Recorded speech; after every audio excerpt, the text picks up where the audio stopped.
Welcome to the Lesbian Talk Show podcast. I'm Sheena and today I'm joined with the fabulous Wendy and Andrea, and they are taking over my podcast today. So ladies, introduce yourselves.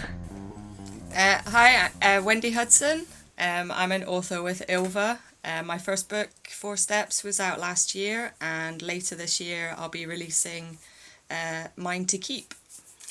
Andrea Bramhall, nice to meet you all, and I'm an author also with Ilva, but I do some content editing work with them as well. I've just released my 8th book, Under Par, which was the second in the North Norfolk Coast investigation series, and I have later this year a follow-up again coming out after Under Par, and another book called Rock and a Hard Place, which is a mountain climbing extravaganza. It's all good fun. This is the book that Wendy put on her list the last time we had a podcast chat. Quite cheekily, I beta read it and it just fitted in perfectly, so, you know. Thank you. Yeah. Fantastic. And we are waiting with much anticipation for the release of that. But what people probably don't know is Andrea, by the end of this year, would have published 10 novels, which is pretty epic. So you go, girl. And Wendy is one of the most persistent marketers of her book I've ever seen on social media, and so all authors should take a page from her book. I'm offended by that. I think there's much worse than me. Much worse? It's a compliment, believe me. Well, you know, I'm a debut author. No one knows who I am. This is very true. So now Well, they do now. They do now, so, you know. I think that's exactly what authors have to get right. And I actually mean this as a great compliment to you, because I think authors very often, they think they're going to publish their work and somehow people are magically going to know about it. And unless you are the one pushing it and making it happen, nobody else is going to do it. You have to champion your work. Okay, I won't be offended. So today we are talking Britishisms. Wow, that's a difficult word to try to say. Britishisms. Oh, wow, I can't even say that word. Britishism. Britishisms. Things that British people say that should make it into Lesfic. Okay, so Wendy and Andrea have come up with a fantastic list. So when you're ready, ladies. Oh, she's making me start. That's so unfair. Definitely. Well, yeah, I just, like, my list is quite random. I tried to cover a few little topics. The first one I was going to say is it's a holiday we all celebrate New Year's Eve or New Year's Day. In Scotland, we call it Hogmanay, which a lot of people may know, may not. But from Hogmanay, there's lots of odd little... Sayings. She's like whispering really odd sayings. Anyway, my favourite is Lang may your lum reek. Yeah. Told you. Really odd. I don't know what's funnier, I said this earlier, is me trying to pronounce it in my not quite that Scottish accent, or the actual saying itself. But it basically, like, we do something called first footing, and you go from house to house with a piece of coal, and that's your contribution to the fire, to keep the fire going in your neighbours' homes. And then when you leave, you say, Lang may your lum reek, which is like, long may your fire burn and your cupboards be full, and it's a well-wishing, basically. But one of the most Scottish things I've ever heard in my life, definitely. Wow, look at that face. Silence.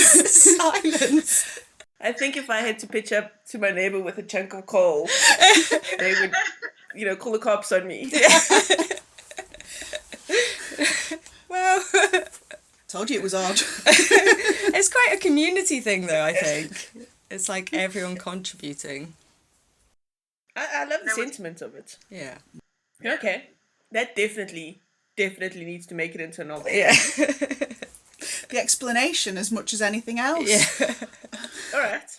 What's the next one? That's all I have to say on that. Your Okay. turn. Okay.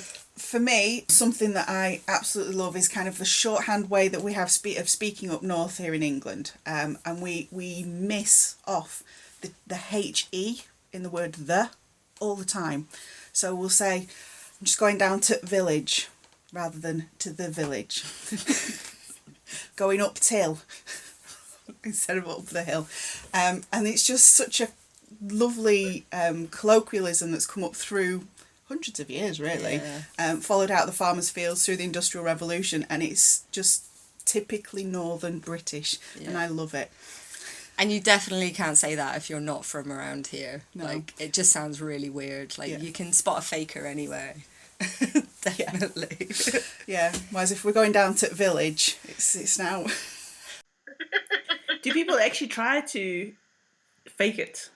Yes, you do. People try. Where we are is the Lake District, and it's a really, really touristy area. Yeah. So you get loads of people coming in from not that far away, but also from down south and everything, and they'll try and fit in pub. In pub. See, it's just totally natural. But they'll try and fit in pub, and they'll be asking for pints and what have you, and they'll try and drop it in, and you're just like, nah, mate, ain't happening. It's definitely like one of the more well known, isn't it? Of that, yeah. Okay. Yeah. It is something that I sort of slip into my writing here and there every now and then in dialogue, and I just love it. Just taking out those little HEs. Okay, back to me. Yeah. So, Hogmanay. Okay, on Hogmanay we like to get laldy. Not just on Hogmanay. I just thought that was a smooth little introduction. So get laldy is like any kind. It's like living at large, or like just completely going for it. So I mean, at Hogmanay we get 2 days holiday after Hogmanay just to recover, because the whole country's geeing at laldy basically. So yeah, living at large, it's like a wedding, a party, or that like crazy uncle that's on the dance floor at a wedding just like going for his life. He's geeing at laldy basically. That's like the best way I can think to describe it. You're party animals, hey? Oh yeah, definitely. That's like what most of my list revolves around, by the way. Okay.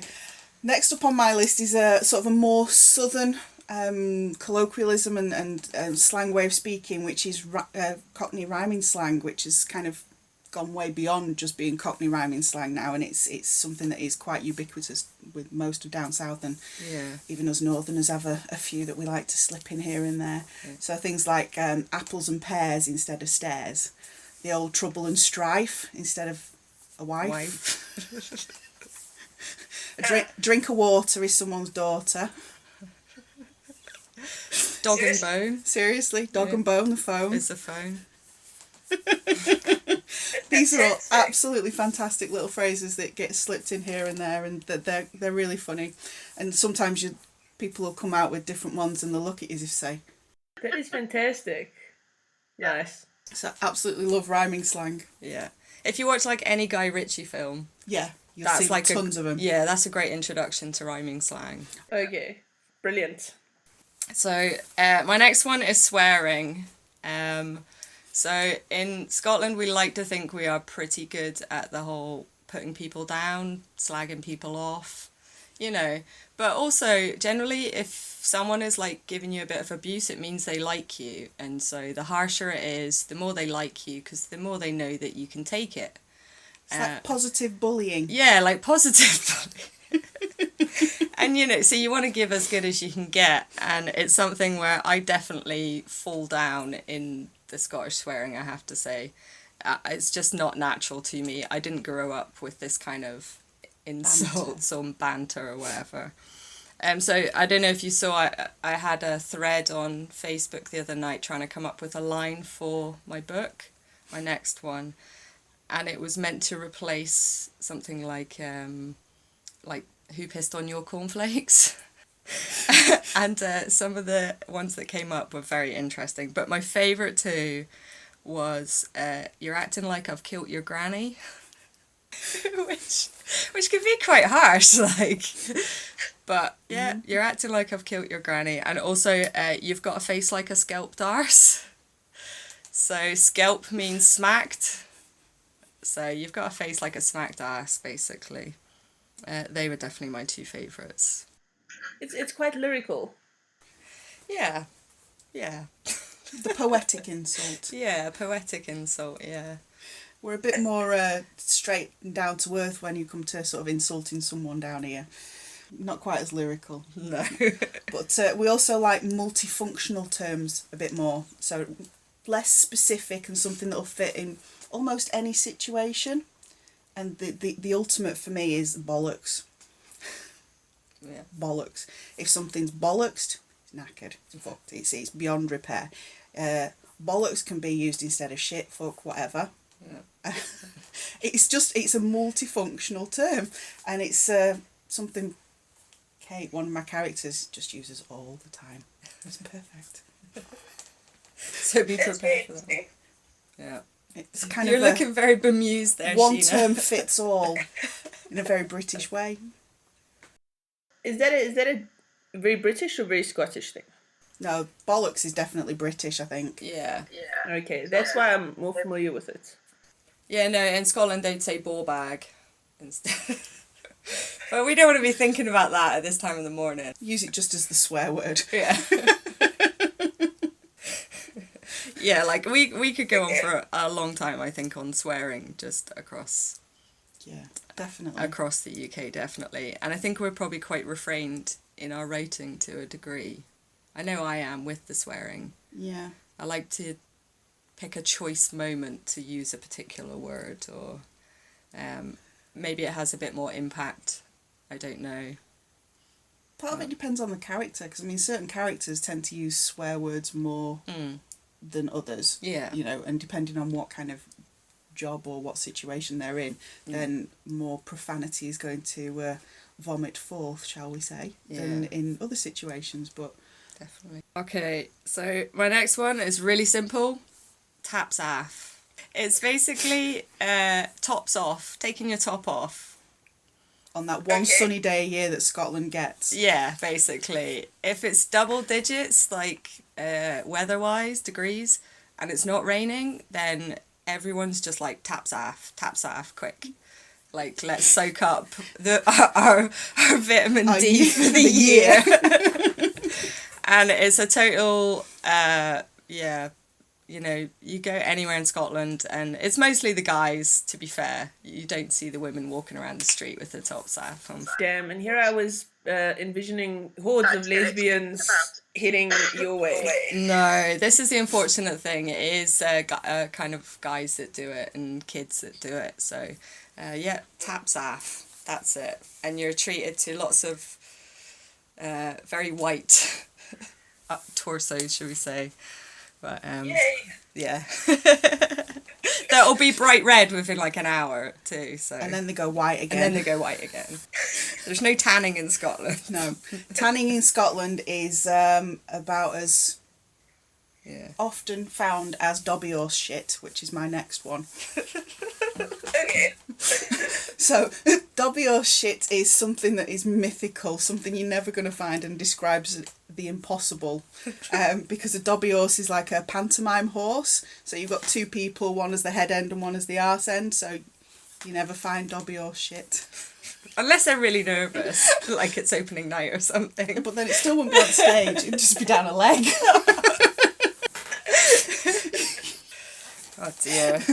So yeah, dobby horse shit is another one that I think is definitely a British favourite and should be included in Lesfic. Definitely. So I was like thinking about Scottish food and drink and things, and I know a lot of people will have heard of like haggis and you know, we're famous for whiskey and whatever, but something that I wasn't sure if you'd know about is iron brew. So iron brew is like a fizzy, like pop, like fizzy drinks. Psychedelic orange. Yeah, it's like this luminous toxic like orange colour. And the myth is it's like made from girders, like from iron, which is why it's called iron brew.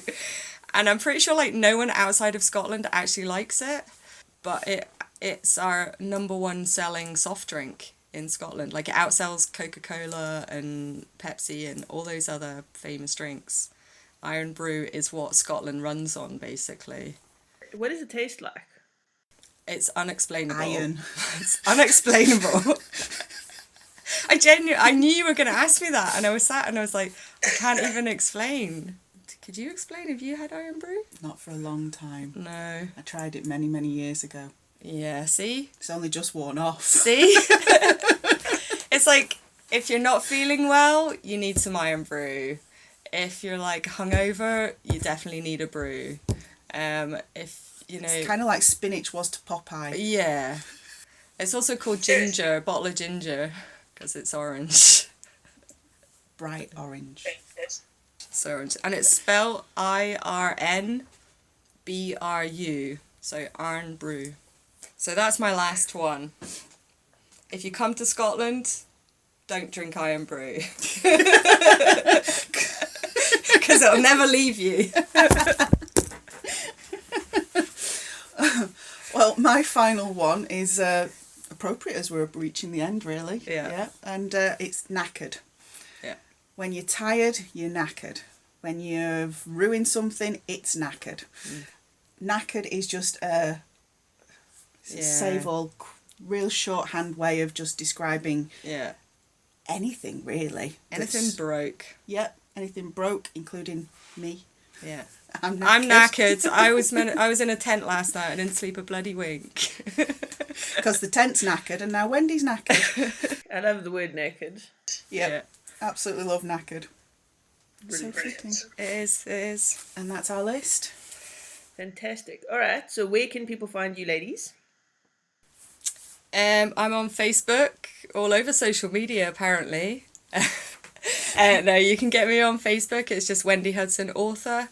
And my website, again, wendyhudsonauthor.com. And Twitter is @WHudsonAuthor. And Wendy, your book is? My next release is called Mine to Keep. And that's due out in October. And what's it about? It's another kind of romantic suspense set in the borders of Scotland this time, as opposed to the Highlands. And it's a woman on a search for her father, basically, and she ends up staying in an big epic castle in the Scottish borders. All the people she meets there and her journey to find her dad, and obviously it's suspense, so there's a bit of trouble and strife. Yeah, a bit of trouble and strife. Okay, and Andrea, when is your next book coming out and what is it? The next book's due out in November, and that's Rock and a Hard Place, which is a contemporary romance. It's set in Patagonia for the most part, and there's rock climbing and reality TV and climbing accidents and all sorts of stuff like that really going on there. Constant sense of imminent danger. Imminent danger, I like that. Yeah, very nice. okay. I'll have to put that in somewhere. And then in December I have The Last First Time due out, which is the follow-up to Under Par. So for those of people who've been messaging me saying, when's the next one due? December. And where can people find you? Again, I'm on Facebook. Just search Andrea Bramhall. Twitter, the same. And my website is on there, andreabramhall.co.uk. Cool beans. Thank you so much, ladies. Thank you. Thank you very much for having us. You've been listening to the Lesbian Talk Show podcast. I'm Sheena. I've been joined today by Wendy and Andrea, and they did their top 10 Britishisms that should make it into Lesfic. Don't forget to like and subscribe to us on iTunes, Podbean and Stitcher. Bye. Bye.